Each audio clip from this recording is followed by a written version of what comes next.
Bismillahirrahmanirrahim. Assalamualaikum warahmatullahi wabarakatuh.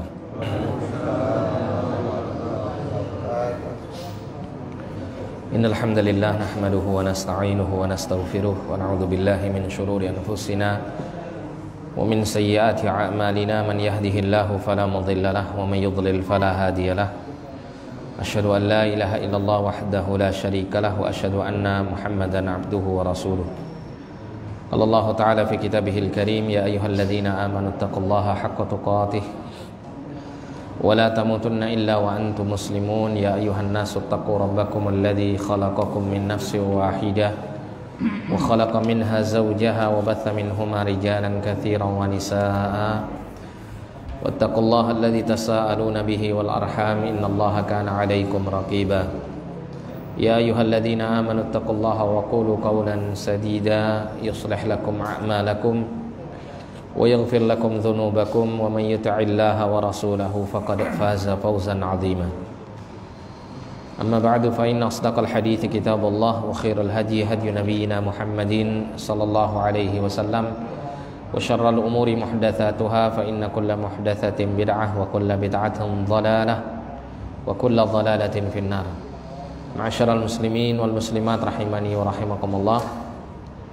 Alhamdulillah, pada kesempatan yang mulia ini Allah Subhanahu wa taala kembali mempertemukan kita untuk kita bisa melanjutkan kembali pembahasan kitab Al-Fiqhul Muyassar fi Dhau'il Kitabi wa Sunnah, yang merupakan kitab yang membahas tentang kaitannya dengan ilmu fikih.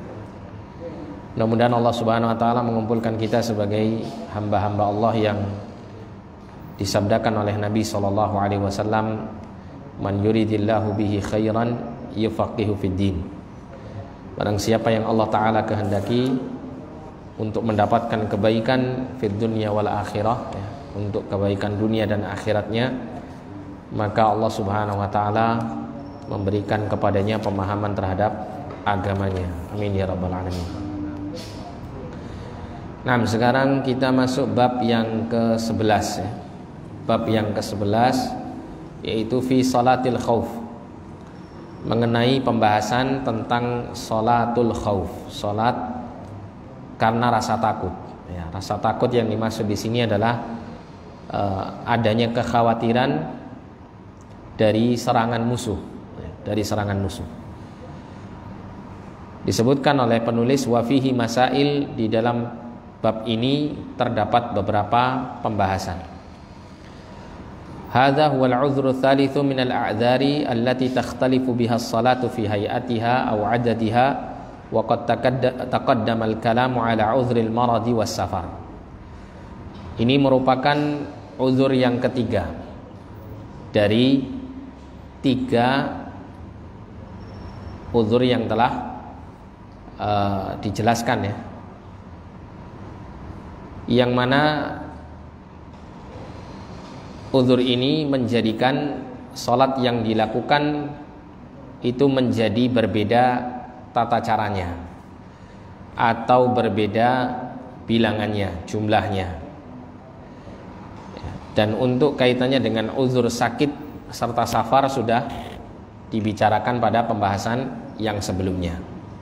Nah, sekarang kita masuk uzur yang ketiga, yaitu disebabkan karena rasa takut dari serangan musuh. Jadi sholatul khauf itu sholat wajib, ya. Sholat wajib. Ketika telah datang masuk waktu sholat wajib, maka dilaksanakan sholat itu meskipun dalam kondisi peperangan. Ini menunjukkan bahwasanya sholat wajib itu tidak boleh ditinggalkan meskipun dalam kondisi apapun, ya, kecuali kalau memang sama sekali dia tidak bisa melakukannya, seperti orang misalnya dalam kondisi koma misalnya, ya, dia tidak bisa mengerjakan sholat yang 5 waktu. Tapi kalau seandainya dia masih memiliki kesadaran, meskipun misalnya tidak mampu dia melakukannya secara sempurna keadaannya, maka dia tetap harus menjalankannya sesuai dengan kemampuannya.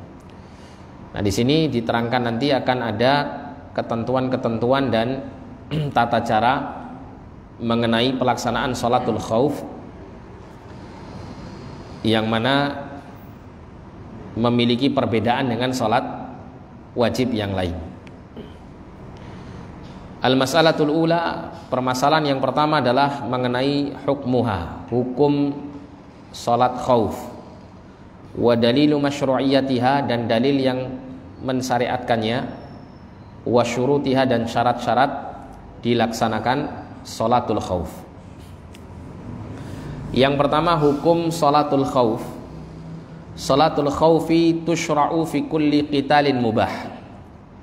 Jadi sholat khauf itu dilakukan atau disyariatkan pada tiap-tiap qital, ya, pada tiap-tiap keadaan terjadinya peperangan. Yang sifatnya mubah, maksudnya mubah itu peperangan yang dibolehkan, bukan peperangan yang disebabkan karena melakukan kezaliman kepada pihak yang lain. Tapi peperangan yang masyru', peperangan yang disyariatkan. Kaqitalil kufar, seperti ya, peperangan dalam memerangi orang-orang kafir.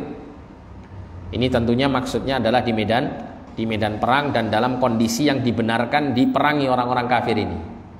Ya, jadi orang kafir yang sifatnya bagaimana yang boleh diperangi? Kafir harbi, ya. Orang kafir harbi, bukan setiap orang kafir, ya.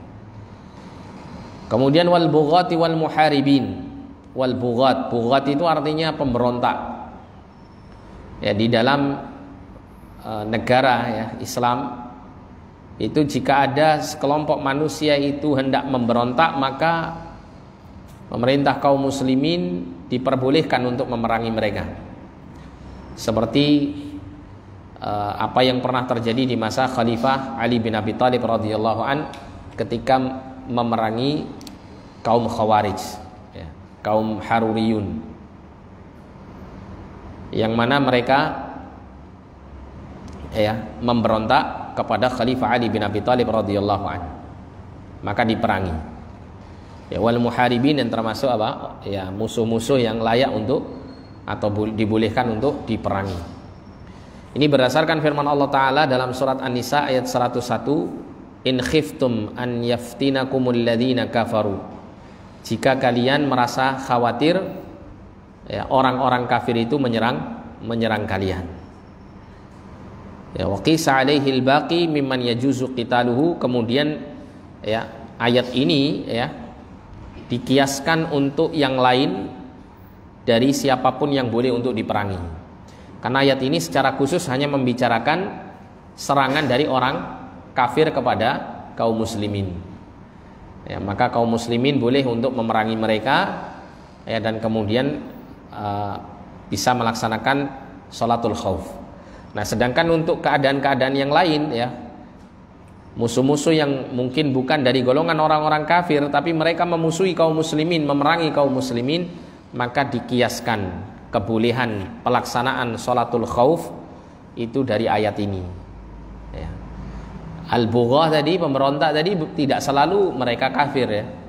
Tidak selalu mereka kafir. Terkadang mereka adalah, ya, bagian dari kaum muslimin, akan tetapi mereka berusaha untuk memberontak. Maka, ya, pemerintah kaum muslimin, ya, diperbolehkan untuk memerangi mereka. Kemudian fatusyra'u 'indal khaufi min hujumil adu. Disyariatkan pelaksanaan sholat khauf itu ketika terjadi rasa kekhawatiran dari serangan musuh.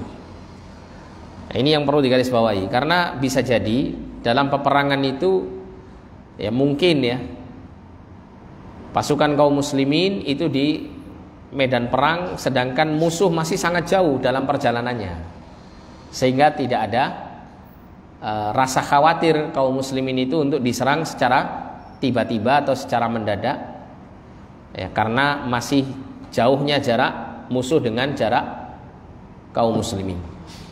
Nah, maka yang demikian ini tidak disyariatkan untuk dilaksanakan sholatul khauf, ya, masih harus dia, ya, atau kaum muslimin menjalankan sholat seperti halnya keadaan yang biasa.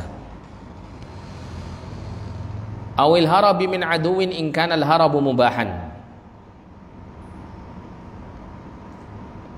Ya, atau lari dari musuh jika lari itu adalah sebuah perkara yang boleh. Maksudnya bagaimana? Jadi gini, secara umum hukum melari dari medan perang itu haram hukumnya bagi kaum muslimin yang berada di medan peperangan. Akan tetapi ada dua keadaan di mana kaum muslimin atau beberapa kaum muslimin mungkin yang masih tersisa di dalam medan perang itu boleh untuk lari dari medan perang, ya, jika yang pertama, ya, mereka lari itu dalam rangka untuk siasat. Misalnya, ya, ketika terjadi peperangan, ya, kemudian mulai banyak kaum muslimin misalnya menjadi korban dalam peperangan tersebut, mungkin karena salah strategi dalam medan perang. Maka kemudian pemimpin perang pada saat itu melihat, wah, ini ada tempat yang strategis, kalau kita bisa sampai ke sana, maka kita akan bisa mempertahankan diri atau bahkan bisa membalik keadaan, akan bisa memberikan kemenangan. Nah, maka mereka kaum muslimin dipimpin oleh pemimpin mereka lari ke satu tempat untuk menjalankan strategi mereka. Maka yang seperti ini dibolehkan, ya, yang seperti ini dibolehkan. Kemudian keadaan yang kedua dibolehkannya lari dari medan perang adalah dalam rangka untuk menggabungkan diri dengan pasukan yang mungkin menyusul, ya, masih di belakang. Pasukan bantuan misalnya datang, ya, tersisa pasukan yang ada di tengah medan perang ini, itu kemudian mereka lari mundur ke belakang untuk menggabungkan diri dengan pasukan yang baru datang ini. Maka yang seperti ini diperbolehkan.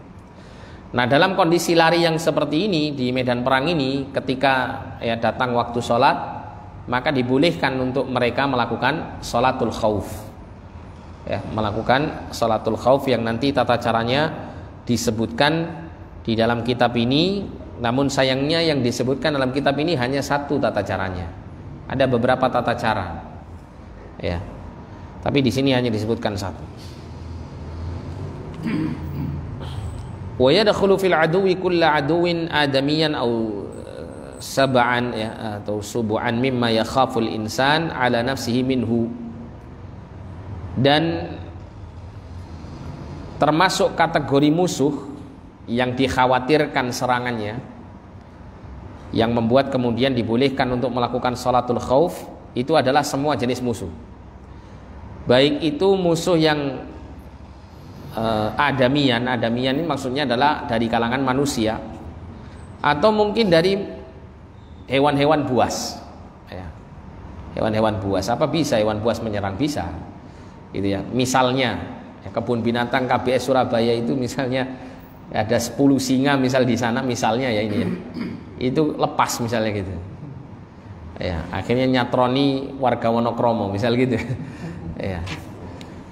Nah, ini kalau memang benar-benar dikhawatirkan takut serangan 10 singa ini, ya, boleh melakukan sholatul khauf ini, ya. Mimma yakhaful insan ala nafsihi minhu, ya, dari segala apa yang membuat manusia itu takut dari serangannya. Kasail alladhi yuridu ahlahu aw malahu. Kasail, as-sail di sini maknanya adalah musuh yang menyerang, gitu, ya. Yang menyerang manusia yang dia menginginkan untuk menyerang keluarganya atau menyerang hartanya. Ya, mungkin ada perompak tapi jumlahnya banyak, ya. Kalau zaman-zaman dahulu kan sering seperti itu, ya. Ada satu daerah terpencil kemudian diserang oleh sekian banyak, ya, perampok. Nah, dalam kondisi-kondisi yang mencekam seperti ini, ya, mereka misalnya bersiap siaga untuk menghadapi perampok yang telah memberikan peringatan untuk menyerang mereka, maka mereka boleh untuk melakukan sholatul khauf ketika waktu sholat telah masuk. Wal gharimu zalim wa ghairu dzalik. Al gharimu zalim, al gharim ini, gharim itu bisa maknanya orang yang berpiutang ataupun orang yang berhutang, gitu, ya. Tapi ini wallahu alam ini lebih tepatnya mungkin piutang, ya, orang yang berpiutang yang zalim. yang mungkin dia memaksa orang-orang yang berhutang kepadanya untuk meminta hartanya secara zalim. Wa ghairu dzalik, atau yang lain-lainnya. Intinya ketika seseorang itu merasa khawatir, takut dari serangan musuh, apapun jenis musuh itu, ya maka disyariatkan atau dibolehkan untuk dilaksanakan sholatul khauf karena kondisi-kondisi yang mengkhawatirkan tersebut. Kemudian yang kedua, dalilu masyru'iyatiha, dalil yang menunjukkan disyariatkannya sholatul khauf. Yang pertama adalah Alkitab, ya, dari Al-Quran, kemudian As-Sunnah dari hadis, kemudian Al-Ijma', kesepakatan seluruh ulama kaum muslimin. Adapun dari Al-Quran, firman Allah Subhanahu wa ta'ala dalam surat An-Nisa ayat 102. Allah mengatakan, wa idza kunta fihim fa aqamta lahumus salata faltaqum ta'ifatun minhum ma'aka walyakhudhu aslihatahum fa idza sajadu falyakunu min wara'ikum wal ta'ti ta'ifatun ukhra lam yusallu falyusallu ma'aka walyakhudhu hidrahum wa aslihatahum.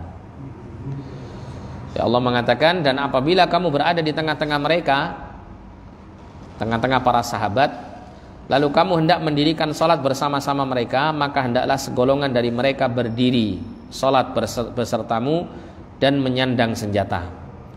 Kemudian apabila mereka yang salat besertamu itu sujud telah menyempurnakan 1 rakaat, maka hendaklah mereka pindah dari belakangmu untuk menghadapi musuh, dan hendaklah datang golongan yang kedua yang belum bersalat, lalu salatlah mereka denganmu, dan hendaklah mereka bersiap siaga dan menyandang senjata mereka. Wasallaha Rasulullah SAW wa ajma'as sahaba ala fi'liha. Ini yang kedua adalah Rasulullah SAW itu pernah melaksanakan sholatul khauf, dan para sahabat bersepakat atas pelaksanaan sholatul khauf itu disyariatkan.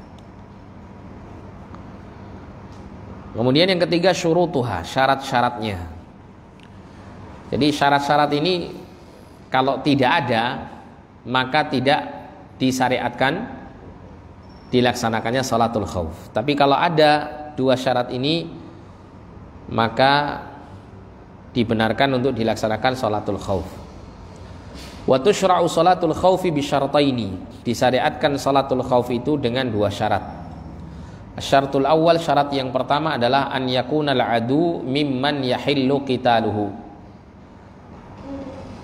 yaitu musuh yang menyerang itu adalah musuh yang halal untuk diperangi. Musuh yang halal untuk diperangi, artinya peperangan itu peperangan yang bersifat dibenarkan oleh syariat. Ya, bukan malah menjadi pihak yang melakukan kezaliman. Ya, kalau satu pihak itu menjadi pihak yang menzalimi pihak yang lain, maka ini haram hukumnya. Ya, dan tentunya tidak layak untuk dilaksanakan sholatul khauf oleh orang-orang yang berlaku zalim kepada yang lain. Kaqitalil kufar, seperti memerangi orang-orang kafir, wal bugha wal muharibin kama sabaqa, ya. Dan pemberontak serta orang-orang yang memusuhi atau menyerang seperti yang telah disebutkan tadi. Kemudian syarat yang kedua adalah an yukhafa hujumuhu 'alal muslimina halas salah. Adanya bentuk kekhawatiran dari serangan musuh itu kepada kaum muslimin ketika mereka dalam keadaan mengerjakan sholat.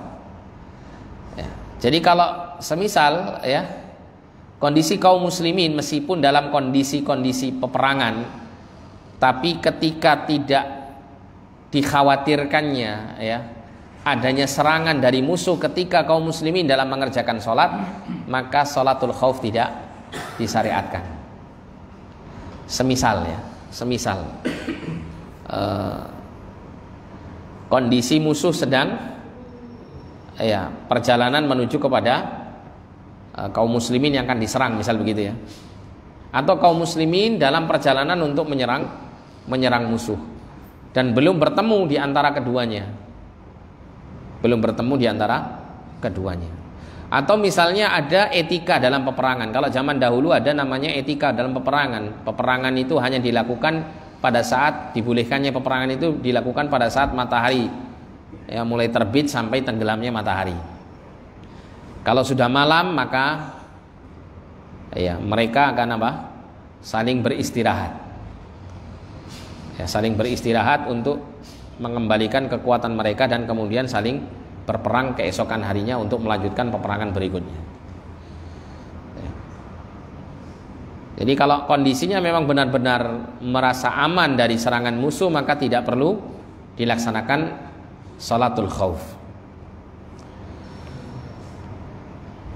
Tapi kalau misalnya ya musuh itu di medan perang sudah kelihatan, ya, sudah tampak, nah maka yang seperti ini dilaksanakan salatul khauf. Karena kekhawatiran dari serangan musuh.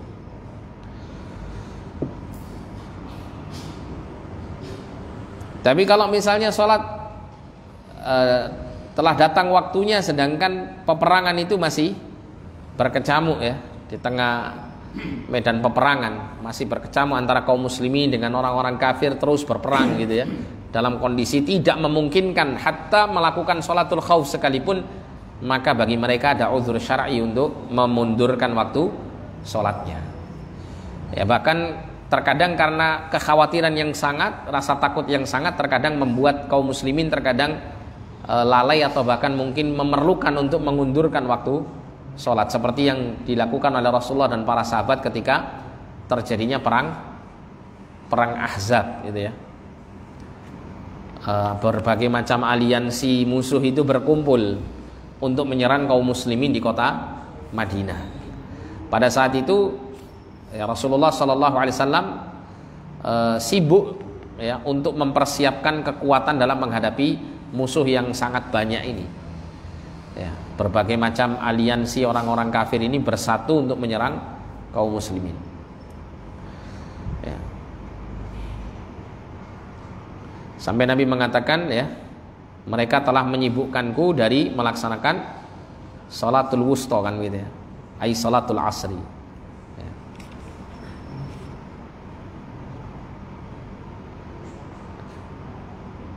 Dan kemudian apa? Rasulullah meninggalkan beberapa waktu sholat zuhur, asar, maghrib, isya. Akhirnya kemudian Rasulullah memerintahkan kepada Bilal untuk azan 1 kali. Dan kemudian setiap kali akan menegakkan salat, maka Bilal diminta untuk iqamah pada tiap-tiap salat yang dilaksanakan di akhir waktu, yaitu di saat salat, di waktu salat isya ya, salat zuhur, kemudian salat asar, kemudian salat maghrib, kemudian salat isya ya, tiap-tiap salatnya itu Bilal kemudian apa? Mengumandangkan iqamah.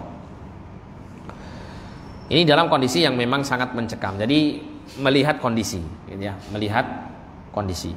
Dan sholatul khauf ini sholat yang dikosor istilahnya gitu ya, hanya 2 rakaat untuk yang 4 rakaat. Ya, hanya dilaksanakan 2 rakaat saja. Nah, di sini disebutkan ya pada poin yang kedua ya, al-mas'alatu tsaniyah, kaifiyatu sholatil khauf, tata cara sholatul khauf, sholat al-khauf.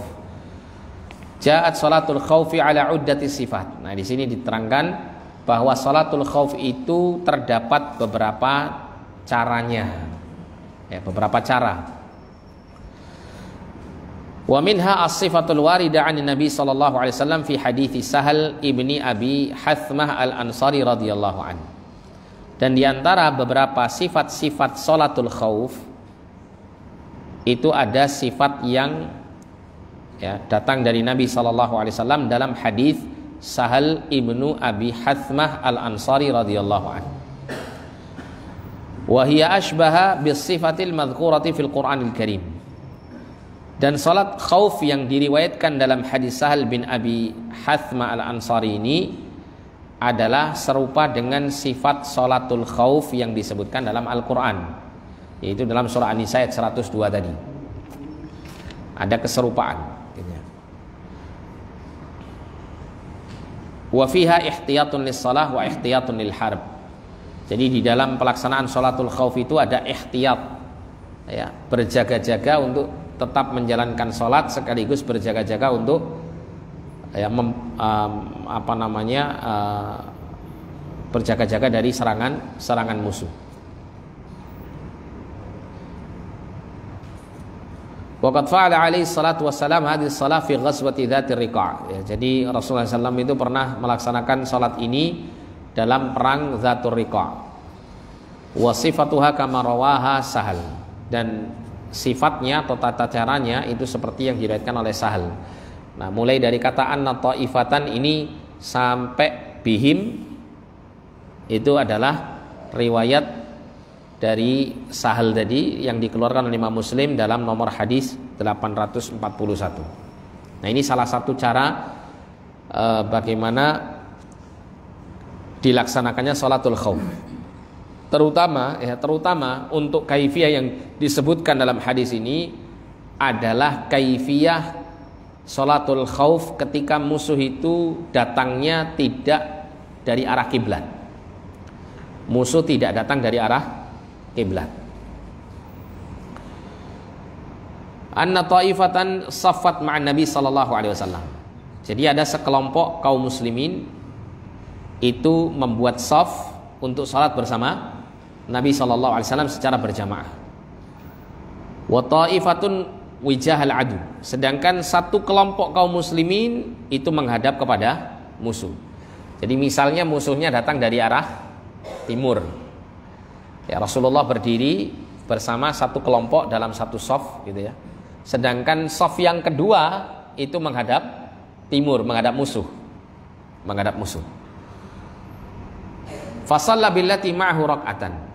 Maka salatlah orang-orang yang bersama Nabi, maksudnya adalah di shaf yang pertama bersama Nabi sallallahu alaihi wasallam, salat satu rakaat.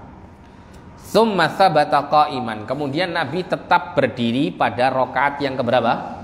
Yang kedua. Nabi tetap berdiri dan tidak menyegerakan rukuk. Beliau tetap berdiri. Wa atammu li anfusihim, sedangkan orang-orang yang ada di baris yang tepat di belakang Rasul sallallahu alaihi wasallam atau di shaf pertama itu di rakaat yang kedua segera menyelesaikan salatnya. Ya, segera menyelesaikan salatnya masing-masing. Itu tidak bareng-bareng ya. Mungkin ada yang lebih dulu selesai, ada yang pokoknya duluan gitu. Sampai salam gitu ya. Tsumman sarafu, kemudian golongan yang sudah salat ini menggantikan golongan orang yang kedua. Nah, golongan orang yang kedua datang membuat shaf tepat di belakang Nabi sallallahu alaihi wasallam untuk mengikuti salat Nabi, sedangkan Nabi masih berdiri di rakaat kedua. Wasafu jahal adu, ya. Dan orang yang setelah sholat itu kemudian membuat barisan untuk menghadap musuh. Waja'atil ukhra, ya, kemudian datang ke kelompok yang kedua tadi untuk sholat bersama Rasulullah sallallahu alaihi wasallam. Fasalla bihimur rak'ah allati baqiyat min salatihi. Maka Nabi sallallahu alaihi wasallam sholat bersama mereka, kloter kedua ini, rakaat yang tersisa dari sholat beliau, rakaat terakhir ya. Nah, kemudian tsumma tsabata jalisan.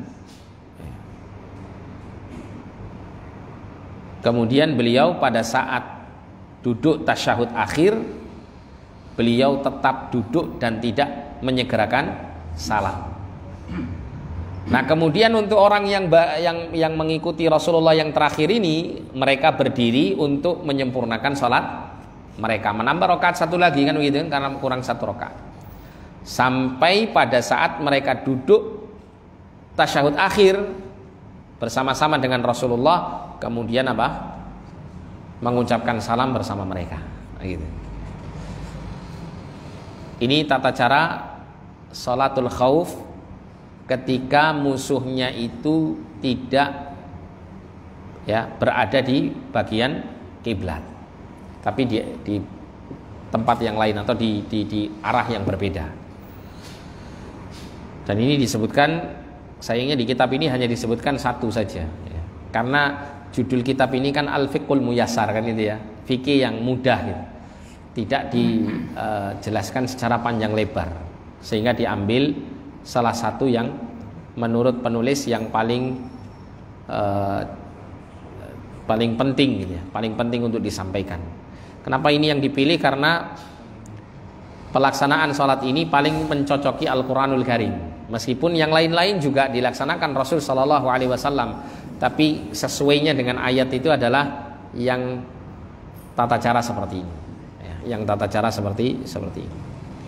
Kalau antum baca di kitab Al-Wajiz ya, Al-Wajiz fi Fiqh Sunnati wal Kitabil Aziz, di situ diterangkan pula tata cara yang lainnya, ya, tata cara yang lain.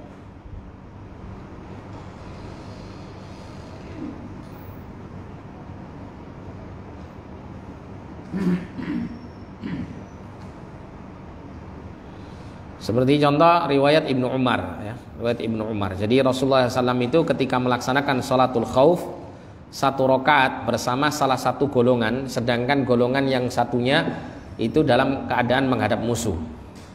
Ini jika musuhnya menghadap berada di arah kiblat.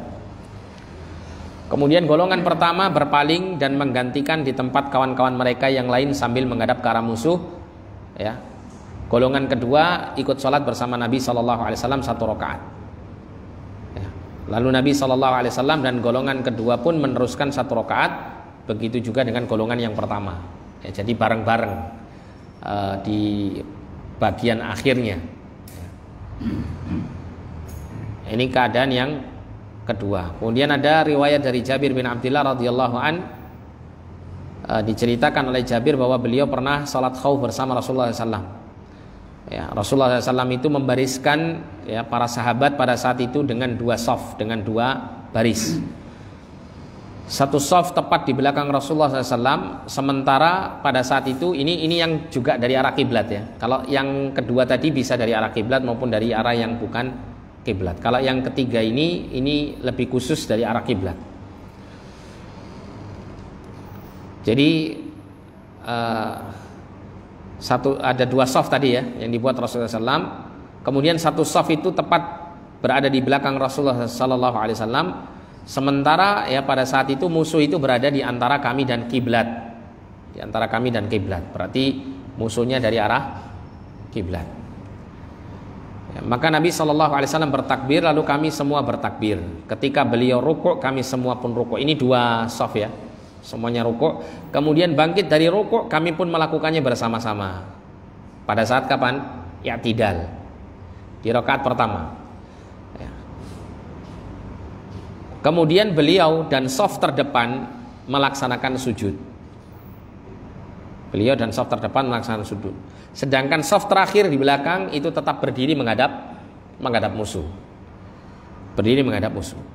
Tatkala Nabi SAW dan shaf terdepan selesai sujud lalu berdiri untuk rakaat yang kedua, maka shaf belakang pun sujud lalu sampai berdiri. Paham ya? Bingung? Ada yang mau praktek? Nanti saya arahkan kalau mau. Jadi gini. Kan Nabi membuat dua shaf ya, dua shaf. Nabi di depan dua shaf begini. Nah yang depan, yang awalnya dua-duanya dua shaf ini sholat bareng-bareng bersama Rasulullah di rakaat pertama. Tapi barengnya itu hanya sampai i'tidal saja. Nah pada saat sujud yang sujud ngawali itu adalah Rasulullah dan shaf yang pertama. Sedangkan shaf yang kedua tetap berdiri menghadapi musuh, karena musuh pada saat itu dari arah kiblat. Nah ini sampai menyelesaikan rakaat pertama sampai berdiri Rasulullah dan shaf yang pertama, maka baru gantian yang belakang sujud dan menyelesaikan rakaat pertama sampai berdiri. Dan ini nunggu gitu ya, Rasulullah dan para sahabat yang di shaf terdepan ini menunggu sambil menghadap musuh. Nah gitu, gantian gitu menghadap musuhnya. Nah sampai sini paham ya? Nah kita lanjutkan di sini. Kemudian shaf belakang maju ke depan. Jadi shaf yang belakang itu maju ke depan dan shaf yang di depan itu mundur. Kemudian Nabi SAW rukuk dan kami semua pun rukuk, dan ketika bangkit dari rukuk kami pun bangkit bersama-sama. Kemudian beliau dan shaf pertama yang sebelumnya pada rakaat pertama berada di belakang itu melaksanakan sujud, sementara shaf kedua berdiri menghadap musuh. Saat Rasulullah SAW dan shaf di belakang beliau selesai sujud, shaf belakang pun menyungkur sujud, lalu Nabi SAW dan kemudian kami pun salam bersama-sama. Jadi gantian ya, setelah yang belakang ini menyelesaikan rakaat keduanya maka pindah, ini ke depan, ini ke belakang. Nah kemudian yang belakang ini menyelesaikan sholatnya bersama Rasulullah sampai kondisi apa? Sampai menyelesaikan sujudnya gitu ya. Nah, kemudian baru yang depan ini mengikutinya sampai selesai, kemudian bersama-sama menyelesaikan sholatnya. Ini adalah tata cara yang ketiga. Ada banyak tata caranya sebenarnya, diterangkan itu sampai ada yang mengatakan sifatnya ada yang sampai 6 sifat kalau tidak salah. Sebentar, ini kalau di sini ada 4, ada yang mengatakan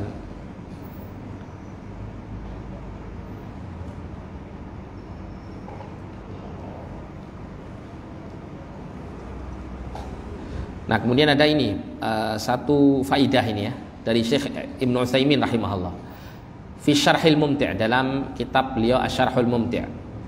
Ada pertanyaan begini, walakin idza qala qailun, apabila ada seorang penanya mengatakan, lau furidha anna sifatil waridah 'anin nabi sallallahu alaihi wasallam la yumkin tatbiquha fil waqtil hadir li'anna al-wasail al-harbiyyah wal islihata ikhtalafat.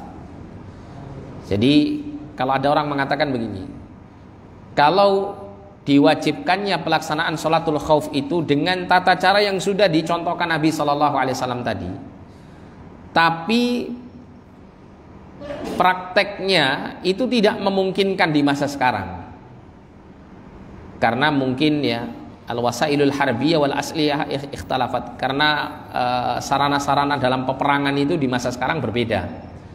Pakai pesawat, drone kan gitu kan. Kadang nggak tahu tiba-tiba musuhnya muncul langsung ngebom gitu, atau rudalnya apa misilnya nembak gitu.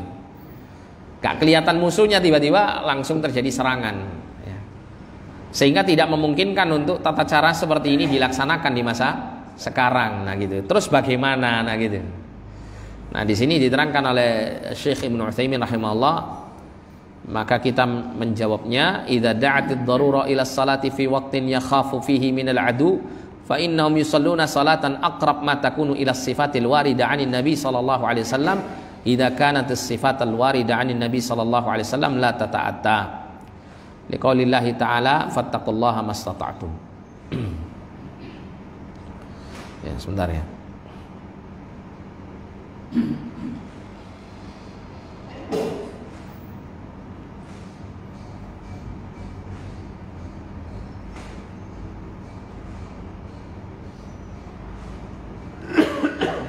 Jadi Syekh mengatakan apabila keadaan darurat ya, untuk dikerjakannya sholat di waktu yang dikhawatirkan adanya serangan dari musuh, maka hendaklah mereka kaum muslimin melaksanakan sholat itu yang akrab matakunu ila sholatil waridah. Dia laksanakan sholat khauf itu yang paling mendekati dari apa yang telah diterangkan oleh Nabi SAW atau yang dijelaskan oleh Nabi SAW mengenai sifat sholatul khauf ini. Jika sifat-sifat yang bersumber dari Nabi SAW tadi itu, ya itu apa? Tidak menyulitkan bagi dia gitu. Ya, ini berdasarkan firman Allah Subhanahu wa taala, fattaqullaha mastata'tum, maka hendaklah kalian bertakwa kepada Allah sesuai dengan kemampuan kalian. Artinya ya, kalau dalam kondisi peperangan sedangkan mungkin ya keadaannya itu sangat berbeda dengan keadaan di masa Rasulullah, maka tetap disyariatkan kaum muslimin untuk melakukan sholatul khauf itu dengan cara yang paling mendekati dengan apa yang dicontohkan Rasul dengan kondisinya pada saat itu gitu. Dengan kondisinya pada saat itu ya, semisal Terkadang kan juga ada peperangan itu yang juga pasukan itu kan hadir kan, juga ada yang begitu kan, meskipun senjatanya sangat berbeda, mungkin dengan menggunakan ya senapan atau semacamnya. Nah itu dipilih tata cara yang sudah disebutkan tadi, mana yang paling mencocoki untuk keadaannya di masa peperangan tersebut. Ya, itu dipilih mana yang lebih sesuai dari yang telah dicontohkan oleh Rasul Sallallahu Alaihi Wasallam. Karena tidaklah Rasulullah SAW itu telah memberikan contoh-contoh dalam pelaksanaan sholatul khauf kecuali mesti akan terus berlaku sampai hari kiamat gitu pensyariatannya. Ya, sehingga dilaksanakan sholatul khauf itu sesuai dengan keadaan yang ada dan disesuaikan dengan sifat yang dicontohkan oleh Nabi Sallallahu Alaihi Wasallam dengan keadaan yang telah dihadapinya pada saat peperangan.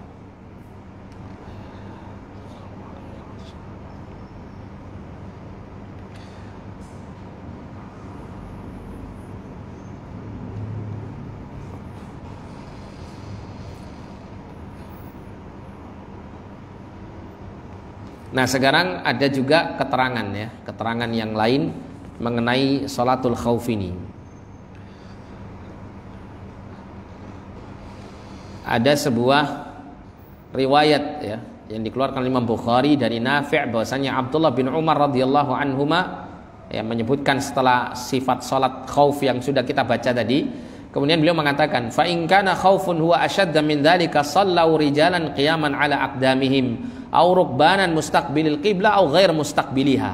Ini apabila rasa takut itu semakin mencekam, rasa kekhawatiran itu semakin mencekam dikala ya terjadinya peperangan ini, maka sallau rijalan qiyaman ala aqdamihim ya, mereka kaum muslimin itu bisa melaksanakan sholat itu sambil berdiri atau sambil mengendarai kendaraannya, baik menghadap kiblat atau tidak menghadapnya. Artinya sesuaikan dengan kondisi saja gitu.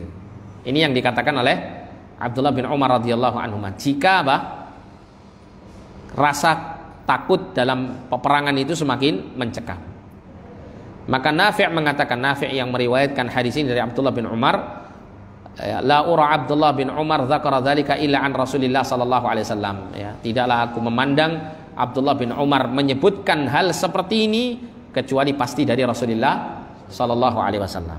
Ya, artinya sifat-sifat sholat tadi itu memang sebisa mungkin untuk dilaksanakan. Tapi kalau kondisinya sangat mencekam, rasa takutnya, rasa khawatirnya sampai membuat untuk dilaksanakan sholat dengan sifat-sifat yang dicontohkan Rasul tadi itu tidak memungkinkan untuk dilakukan, maka bisa dilakukan sholat itu sesuai dengan kemampuan dan kesanggupan masing-masing. Bahkan katakanlah sampai tidak berjamaah sekalipun tidak mengapa, karena kondisinya yang sangat mencekam gitu. Ya. Ini yang disampaikan oleh Abdullah bin Umar radhiyallahu taala anhu.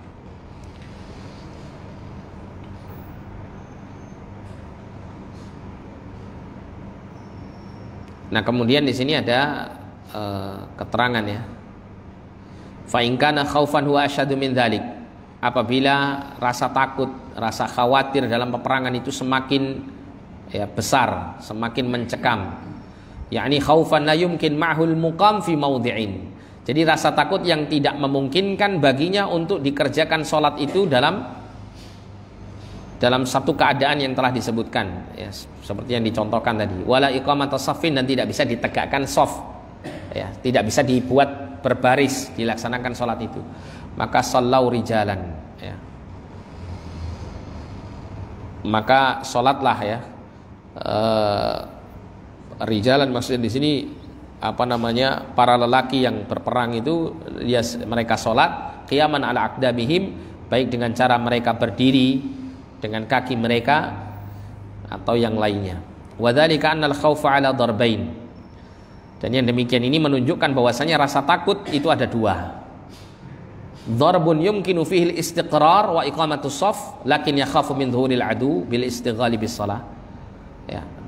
Jadi bentuk yang pertama itu adalah rasa takut tapi yang masih memungkinkan untuk dilaksanakannya sholat dengan apa yang telah dicontohkan Nabi SAW tadi, dengan beberapa cara tadi. Akan tetapi dalam kondisi di mana mereka merasa khawatir munculnya musuh, ya, sehingga menyibukkan mereka dari pelaksanaan sholat. Jadi ada rasa takut dari serangan musuh, tapi masih bisa membuat mereka sholat sesuai dengan tata cara yang ditentukan oleh Rasul. Ini isak dulu ya. Isak dulu, azan dulu, silakan. Azan dulu, silakan.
Nah, yang kedua ini ya, kita persingkat di sini. Wa amma dzarbu tsani minal khauf. Adapun bentuk yang kedua dari rasa takut ketika dalam kondisi peperangan itu adalah rasa takut yang tidak memungkinkan seseorang itu untuk menegakkan shaf, untuk membuat shaf, untuk melaksanakan sholat khauf dengan cara yang telah dicontohkan Nabi SAW.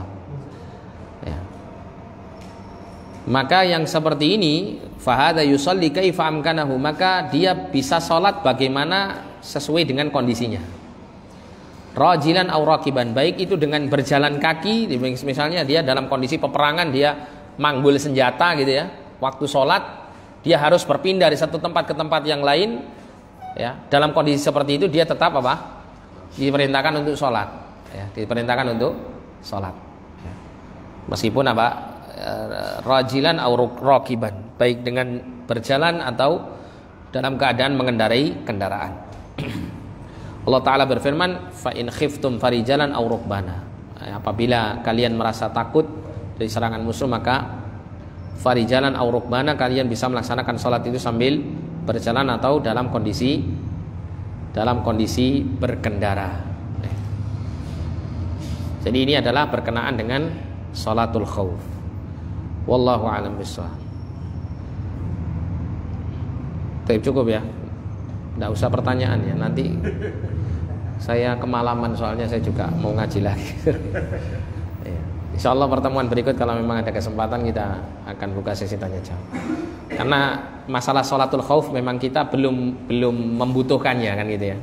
Paling tidak kita tahu saja ilmunya sehingga tidak perlu banyak bertanya tentang yang belum dibutuhkan. Kita cukup sampai di sini. Jazakumullah khairan wa barakallahu fikum. Kita tutup dengan doa kafaratul majelis. Subhanakallahumma wa bihamdika asyhadu an la ilaha illa anta astaghfiruka wa atubu ilaik. Sallallahu alaihi Muhammadin wa ala alihi wasallam. Walhamdulillahirabbil alamin wa la minkum. Assalamualaikum warahmatullahi wabarakatuh.